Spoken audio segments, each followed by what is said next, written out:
Hello again, and welcome back to my holidays series. Today is Carnival Day and Tell a Fairy Tale Day. So, at least today here, it was actually warmer, so that would be okay for a carnival. But I also thought that I could tell this little fairy tale. Just a forewarning, I suck at reading out loud. I just do. I don't know. I can read. I can comprehend. But I suck at reading out loud.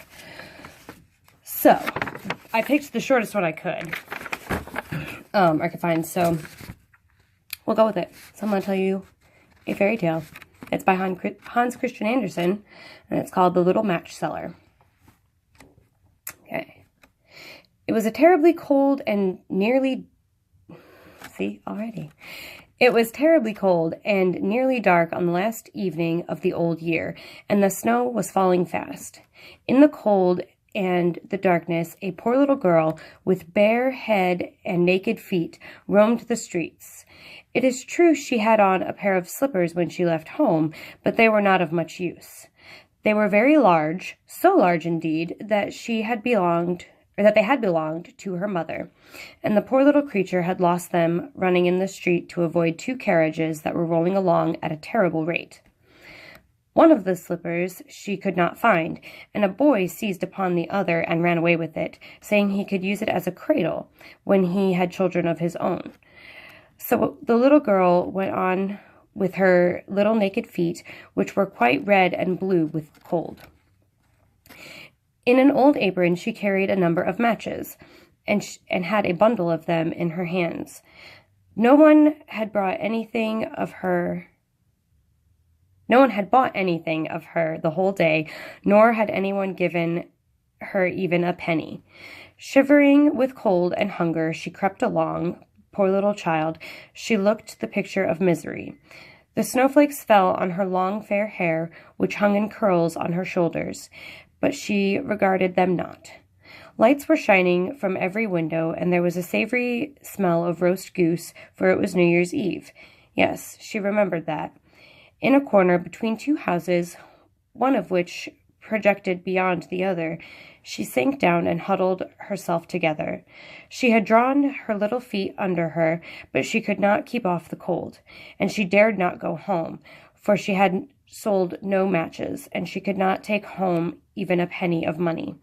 Her father would certainly beat her. Besides, it was almost as cold at home as here, for they only had the roof to cover them, though which the wind howled, although the largest holes had been stopped up with straw and rags. Her little hands were almost frozen with the cold. Ah! Perhaps a burning match might be some good, if she could draw it from the bundle and strike it against the wall, just to warm her fingers. She drew out one. Scratch! How it sputtered as it burnt. It gave a warm, bright light like a candle, and she held her hand over it. It really was a wonderful light. It seemed to the little girl that she was sitting by a large iron stove, with polished brass feet and a brass ornament. How the fire burned, and seemed so beautifully warm that the child stretched out her feet as if to warm them, when, lo! The flame of the match went out, and the stove vanished, and she had only the remains of the half-burnt match in her hand. She rubbed another match on the wall. It burst into a flame, and where its light fell upon the wall, became as transparent as a veil, and she could see into the room. The table was covered with a snowy white tablecloth, on which stood a splendid dinner service and a steaming roast goose, stuffed with apples and dried plums. And what was still more wonderful, the goose jumped down from the dish and waddled across the floor with a knife and fork in its breast to the little girl. Then the match went out, and there remained nothing but the thick, damp, cold wall before her. She lighted another match, and then found herself sitting under a beautiful Christmas tree. It was large and more beautifully decorated than the one she had seen through the glass door at the rich merchant's. Thousands of tapers were burning upon the green branches, and colored pictures, like those she had seen in the show windows, looked down upon it all. The little one stretched out her hand toward them, and the match went out. The Christmas lights rose higher and higher till they looked to her like the stars in the sky. Then she saw a star fall, leaving behind it a bright streak of fire. Someone is dying, thought the little girl, for her old grandmother, the only one who had ever loved her and who was now dead, had told her that when a star falls, a soul was going up to God. She again rubbed a match on the wall, and the light shone around her. In the brightness stood her old grandmother, clear and shining, yet mild and loving in her appearance. "Grandmother," cried the little one, "oh, take me with you. I know you will go away when the match burns out. You will vanish like the warm stove, the roast goose, and the large, glorious Christmas tree."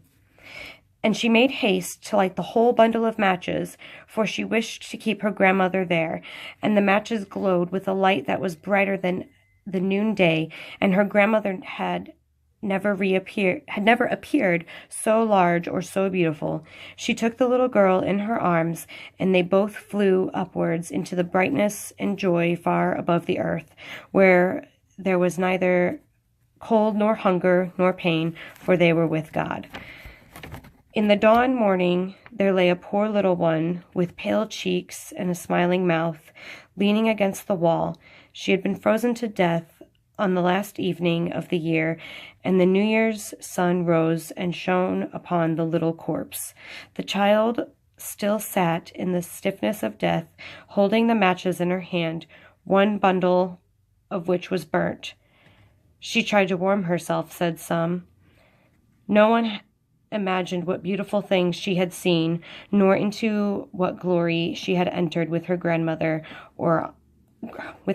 on the New Year's Day. So that was sad. I didn't actually read it beforehand. I just saw that it was one of the shorter ones by Hans Christian Andersen, and I printed it off at work. So I'm very sorry that was sad. I'm very sorry that the little girl died. But most of Hans Christian Andersen's stories really aren't all that happy. I know The Little Mermaid was always one of my favorite Disney movies, and like so much so that I refused to be called by my name. I wanted to be called Ariel. But like in the original story, she turned into sea foam and pretty much died also because she wanted more than what she should have. So yeah, they aren't always happy, but that one was really sad actually. I should also read things ahead of time.